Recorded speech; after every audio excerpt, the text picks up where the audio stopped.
আসসালামু আলাইকুম সুপ্রিয় দর্শক, আপনারা জানেন গতকাল আওয়ামী লীগের এবং এর অঙ্গ সংগঠনের সকল কার্যক্রম নিষিদ্ধ করা হয়েছে।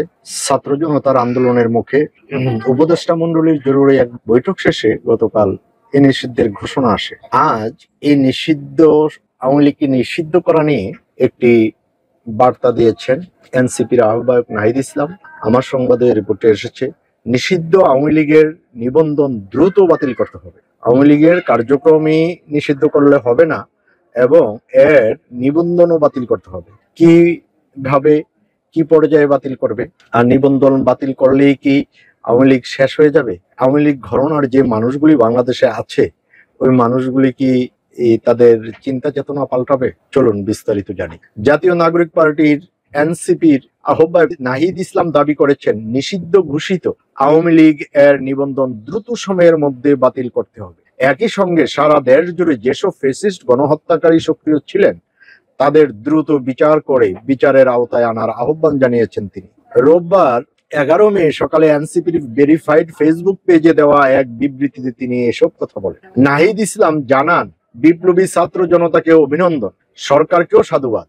দ্রুত সময়ের মধ্যে সকল সিদ্ধান্তের বাস্তবায়ন চাই, তবে জুলাই ঘোষণাপত্র বিচার প্রশ্নে আমাদের সংগ্রাম জারি রাখতে হবে। তিনি বলেন, সারা দেশের ফ্যাসিস্ট গণহত্যাকারীদের চিহ্নিত করে দ্রুত বিচারের আওতায় আনতে হবে। তিনি আরো বলেন, নির্বাচন কমিশনকে নিষিদ্ধ ঘোষিত ফ্যাসিস্ট আওয়ামী লীগের নিবন্ধন দ্রুত সময়ের মধ্যে বাতিল করতে হবে। এর আগে শুক্রবার চলমান শাহবাগ ব্লকেট কর্মসূচির মধ্যেই নিজের ভেরিফাইড ফেসবুক পেজে এক পোস্টে অন্তর্বর্তী সরকারের সাবেক এই উপদেষ্টা নাহিদ বলেন, শাহবাগের অবস্থান চলমান থাকবে। দলমত নির্বিশেষে আওয়ামী লীগ ও দেশের সার্বভৌমত্ব প্রশ্নে জুলাইয়ের সকল শক্তি এক থাকবে, এটাই প্রত্যাশা।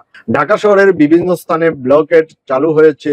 দ্রুত সময়ের মধ্যে সিদ্ধান্ত না এলে সমগ্র বাংলাদেশ আবারও ঢাকা শহরে মার্চ করবে। তিনি আরো বলেন, দেশের সার্বভৌমত্ব বিরোধী, স্বাধীনতা বিরোধী, জুলাই বিরোধী, গণতন্ত্র বিরোধী, ইসলাম বিরোধী, নারী বিরোধী, মানবতা বিরোধী ফ্যাসিস্ট সন্ত্রাসী মুজিববাদী সংগঠন আওয়ামী লীগকে নিষিদ্ধকরণে বাংলাদেশপন্থী সকল শক্তি ঐক্যবদ্ধ হই। এ ঘোষণা করার পরপরই জরুরি উপদেষ্টাদের মিটিং হয়ে সকল কার্যক্রম বিচার না হওয়া পর্যন্ত এবং জুলাই অভ্যুত্থানের সমন্বয়কদের নিরাপত্তার জন্য সকল কার্যক্রম নিষিদ্ধ করা হয়েছে এবং এখন এনসিপির আহ্বায়ক নিবন্ধনও বাতিল চায় দ্রুত সময়ের মধ্যে। সরকার কি করে এবং কতদিন সময় নয় সেটাই দেখার পালা। দর্শক, আজ এই পর্যন্তই। ভালো থাকবেন। আল্লাহ হাফিজ।